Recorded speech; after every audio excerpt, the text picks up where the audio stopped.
שענה לאברהם אבינו בהר המורים. Bruchim Habayim, welcome once again, friends. Thank you for tuning in and checking out my YouTube channel.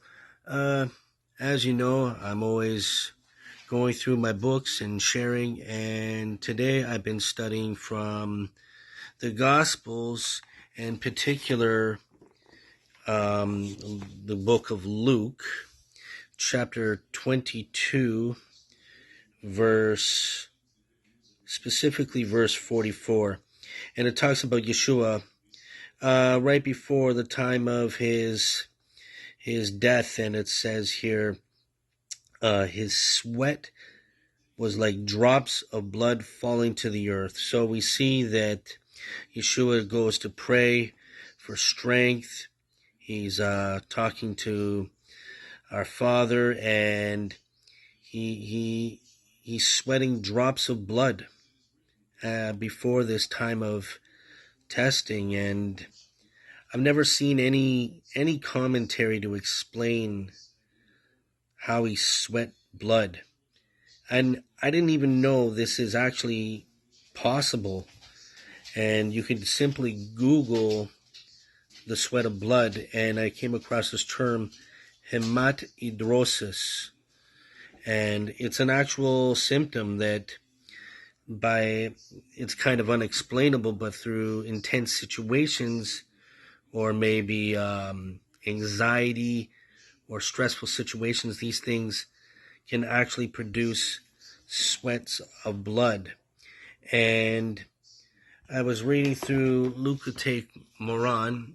I've studied this before, but I thought this is definitely worthy to share. And in part 2 here of lessons 1 to 6, I opened it up and seen an interesting thing from Rabbi Nachman. So this is all written by BRESLOV, and it's very Hasidic, the teachings of Rabbi Nachman, and a lot of the teachings of Likutey Moharan are all about the Tzaddik, about how one can come close to the Tzaddik, which draws him nearer to Hashem. And anyway, I was surprised to see that there's a teaching on sweat, especially of blood. And it says here, a good sweat is when one sweats over a holy task, brings to joy. So when one's doing something very holy, this will bring him joy. And it says this is as in you shall rejoice on your festivals, in Devarim 16:14. It's interesting that we're just coming through the holy days of Sukkot. It says an example, i.e. the joy of Yom Tov, a holiday. And nor is this necessarily referring to an actual Yom Tov, literally a good day, but any day, Yom, that is in the category of good, is a Yom Tov. And then he goes on and it says, the reason is that joy depends on the state of blood. So how can joy depend on the state of blood here? And it says in the footnotes, joy depends on the state of blood. Rabbi Nachman now explains why when a person sweats when performing good deeds, he attains joy. So the reason is that joy depends on the state of the blood. Depression stems from the spleen, which filters the impurities in the blood. And excess of blood impurities in the spleen cause illness. And it says, God forbid, chas v'shalom.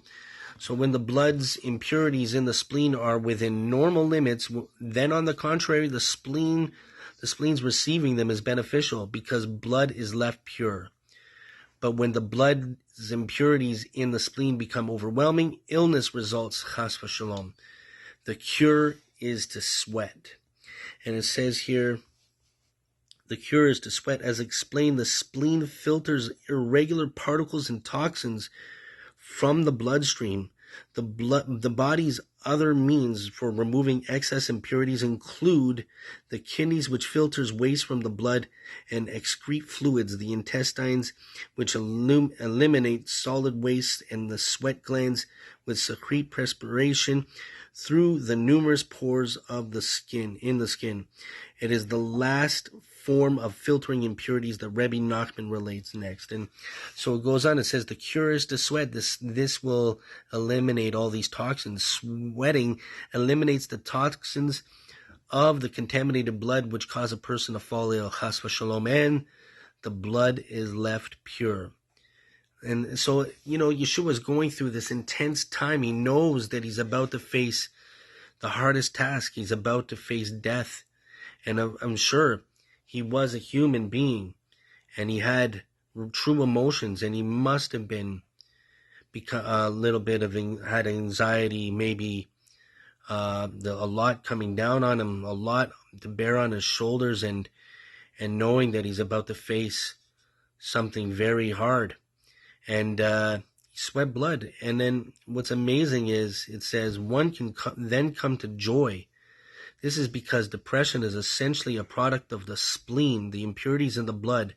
But now the blood's impurities have been exuded through the sweat, and joy is generated.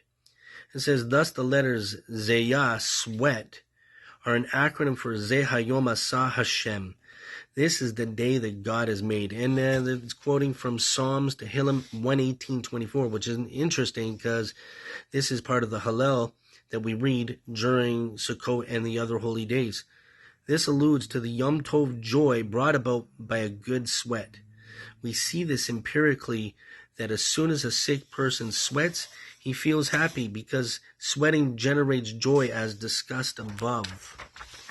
And so Rebbe Nachman talks about sweating blood, and that joy comes about this. And he even says that sweating blood, that when we sweat over doing mitzvot or good things, ma'asim tovim, good works for Hashem, this produces joy. So even though Yeshua was going through such a hard time, crazy what he went through, and he knew he was facing death, and I think most people would back out and run away, but Yeshua, even though he had all these feelings going on, and maybe even to the point where he almost became sick, he sweat blood, and this brought him joy. I believe this brought him joy, knowing that he was about to fulfill the will of the Father. And so not only that, it reminds me of the verse in Isaiah 53 where it pleased Hashem to bruise him.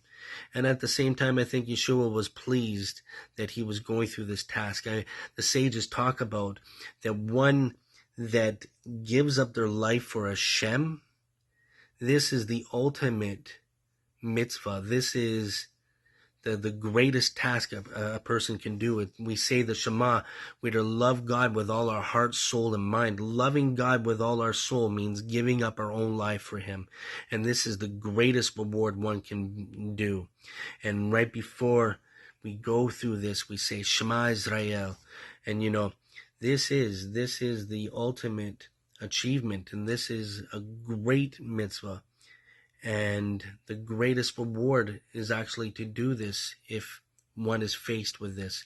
And so this is the only commentary I've ever come across about Yeshua sweating blood. It's not specifically a commentary to the Brit Hadashah, but the words of Rebbe Nachman in Likutey Moharan, I believe, just connected so well.